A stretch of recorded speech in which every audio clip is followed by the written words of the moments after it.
ఇప్పుడు చంద్రబాబు నాయుడు గారు నిరుద్యోగ భృతిని ఆయన మేనిఫెస్టోలోనే పెట్టినారు. 2014లో ఇంటికొక ఉద్యోగము లేదా నిరుద్యోగ భృతి. ఆ రోజు నుంచి ఈ రోజు వరకు లెక్కేస్తే నెలకు 2,000 రూపాయలలాగా 1,20,000 నుంచి 1,50,000 దగ్గర అవుతుంది. ఆ డబ్బులు నిరుద్యోగులకు ఇచ్చిన తర్వాతనే ఆయనకు ఓటు అడిగే నైతిక హక్కు ఉంటుంది అనేది నేను చెప్తున్నా. అదేవిధంగా ఈ జిల్లా అత్యంత కరువుతో కూడిన జిల్లా, కరువు కాటకాలు విలయతాండం చేస్తున్న జిల్లా అనంతపురం జిల్లా. ఈ జిల్లాలో కియా ఫ్యాక్టరీని తెస్తిరి. కియా ఫ్యాక్టరీని తెచ్చి ఈ జిల్లాకంతా ఉద్యోగాలు ఇస్తామనే భ్రమలో జిల్లా ప్రజలను పెడితిరి. అలా పెట్టి ఈరోజు కియా ఫ్యాక్టరీని చూడడానికి కూడా అక్కడ ఒక్కరిని కూడా రానివ్వటం లేదు, తరుముతున్నారు. ఏదో విదేశీయులు వచ్చి ఇక్కడ ఫ్యాక్టరీలను పెట్టి ఇక్కడ సంపదను కొల్లగొట్టుకుపోతున్నట్లాంటి ఫీలింగ్ ఈ జిల్లా వాసులకు వచ్చింది. అక్కడ పోయి గమనిస్తే ఒక్కరిని కూడా అక్కడికి అసలు చూడడానికి కూడా రానివ్వడం లేదు. ఉద్యోగాలను పక్కన పెడితే చూడడానికి కూడా అక్కడికి రానివ్వడం లేదు.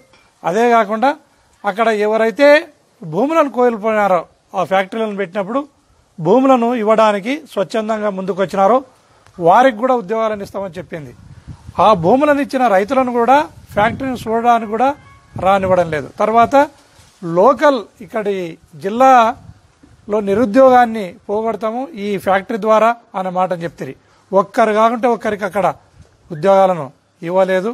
దయచేసి చంద్రబాబు నాయుడు గారు ఈ కరువు జిల్లా పైన ఫోకస్ చేసి ఇప్పటికైనా కళ్ళు తెరిచి నిరుద్యోగులకు కొంతమందికైనా అక్కడ అకామిడేట్ చేస్తే మంచిదని భావిస్తున్నాం. అదేవిధంగా 2,000 రూపాయలను ఏదైతే ఒప్పుకున్నావో నిరుద్యోగులు చాలా వేచి చూసినారు, ఇంకా ఇస్తారని చెప్పి. వాళ్ళకు కూడా వాళ్ళ బకాయిలను చెల్లించి నీవు ఓటు అడగడానికి వస్తే బాగుంటుందని భావిస్తున్నాం. అదేవిధంగా కదిరి ప్రాంతంలో మళ్ళా జిల్లాలోనే కదిరిని తీసుకుంటే కదిరి అత్యంత పేదరికంతో విలయతాండం చేస్తున్న ప్రాంతం ఇది కదిరి. ఈ ప్రాంతంలో నీళ్లు పోతున్నాయి. ఈ చెరువులకు నీళ్లను నించిన తర్వాత నీవు కుప్పానికి తీసుకుని పోతే ఇక్కడ ప్రజలు కూడా సంతోషిస్తారు.